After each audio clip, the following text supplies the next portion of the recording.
सर्वमंगल मांगल्ये शिव सर्वार्थ साधिके शरणे त्र्यंबके गौरी नारायणी नमोस्तुते। जय माता दी भक्तजनों, आज हम बात करने जा रहे हैं नवरात्रि में छठे दिन माँ कात्यायनी की कथा के बारे में। नवरात्रि में छठे दिन माँ कात्यायनी की पूजा की जाती है। इनकी उपासना और आराधना से भक्तों को बड़ी आसानी से अर्थ, धर्म, काम और मोक्ष चारों फलों की प्राप्ति होती है। कात्य गोत्र में विश्व प्रसिद्ध महर्षि कात्यायन ने भगवती पराम्बा की उपासना की, कठिन तपस्या की। उनकी इच्छा थी कि उन्हें पुत्री प्राप्त हो।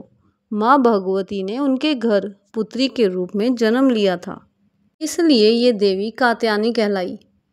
इनका गुण शोध कार्य है, इसलिए इस वैज्ञानिक युग में कात्यायनी का महत्व सर्वाधिक हो जाता है।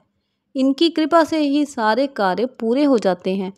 ये वैद्यनाथ नामक स्थान पर प्रकट होकर पूजी गई माँ कात्यायनी अमोघ फलदायिनी है। भगवान कृष्ण को पति रूप में पाने के लिए व्रज में गोपियों ने इन्हीं की पूजा की थी। ये पूजा कालिंदी यमुना के तट पर की गई थी, इसीलिए ये ब्रज मंडल की अधिष्ठात्री देवी के रूप में प्रतिष्ठित हैं। इनका स्वरूप अत्यंत भव्य और दिव्य है।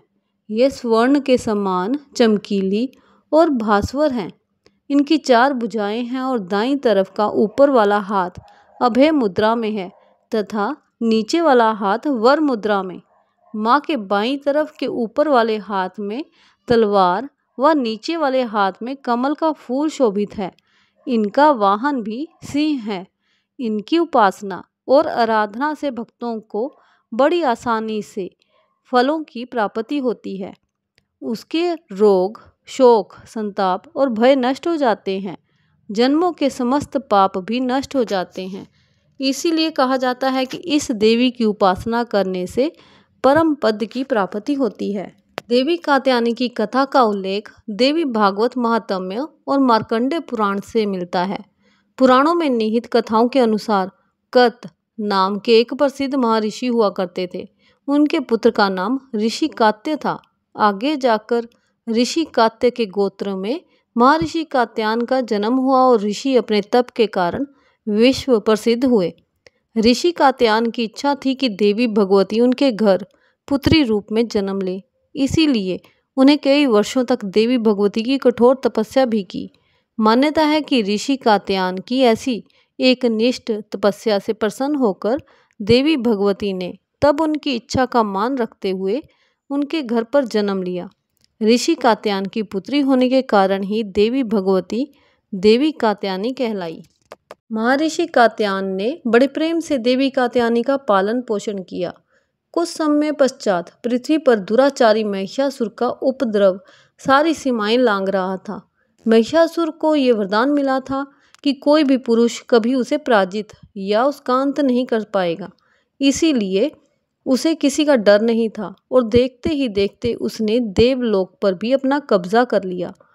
तब भगवान विष्णु, प्रजापति ब्रह्मा तथा देवादिदेव महादेव ने उसका विनाश करने के लिए अपने अपने तेज से मिलित एक देवी को उत्पन्न किया। मान्यता है कि महर्षि कात्यायन ने ही इस देवी की सर्वप्रथम विधिवत पूजा की थी, इसीलिए देवी को कात्यायनी के नाम से जाना गया।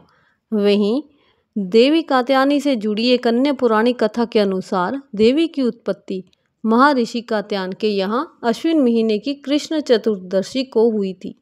इसके बाद महर्षि ने शुक्ल सप्तमी, अष्टमी और नवमी तक देवी की अपने आश्रम में विधिवत पूजा अर्चना की और दशमी को देवी के इस स्वरूप ने महिषासुर का वध किया था। यही कारण है कि देवी के इस स्वरूप को देवी कात्यायनी के नाम से जाना गया था। महिषासुर का अंत करने के कारण देवी को महिषासुर मर्दिनी के नाम से भी जाना गया। इसके अलावा देवी कात्यायनी से जुड़ी एक और मान्यता ये भी है कि देवी दुर्गा का ये स्वरूप अमोघ फलदायिनी है। ऐसी मान्यता है कि देवी कात्यायनी की पूजा में लाल और सफ़ेद रंग के कपड़े पहनना बहुत शुभ होता है। मान्यता तो ये भी है कि माँ कात्यायनी के चरणों में अपना सब कुछ समर्पित करते हुए उनकी आराधना करने वाले भक्तों को उनके दर्शन प्राप्त हो जाते हैं। देवी के इस स्वरूप के पूजन से भक्तों को एक अद्भुत शक्ति का संचार होता है। देवी कात्यायनी का ध्यान गोधूली बेला में किया जाना चाहिए। देवी कात्यायनी की आराधना का मंत्र है ओम देवी कात्यायन्य नमः। ऐसी मान्यता है कि देवी कात्यायनी को शहद अत्यंत प्रिय है, इसलिए नवरात्रि के छठे दिन देवी कात्यायनी की पूजा में शहद या शहद से बनी चीज़ों का भोग लगाना चाहिए। देवी कात्यायनी की विधिवत पूजन के पश्चात महादेव की भी पूजा करने की मान्यता है। माँ कात्यायनी सदा अपने भक्तों पर अपना आशीर्वाद बनाए रखे।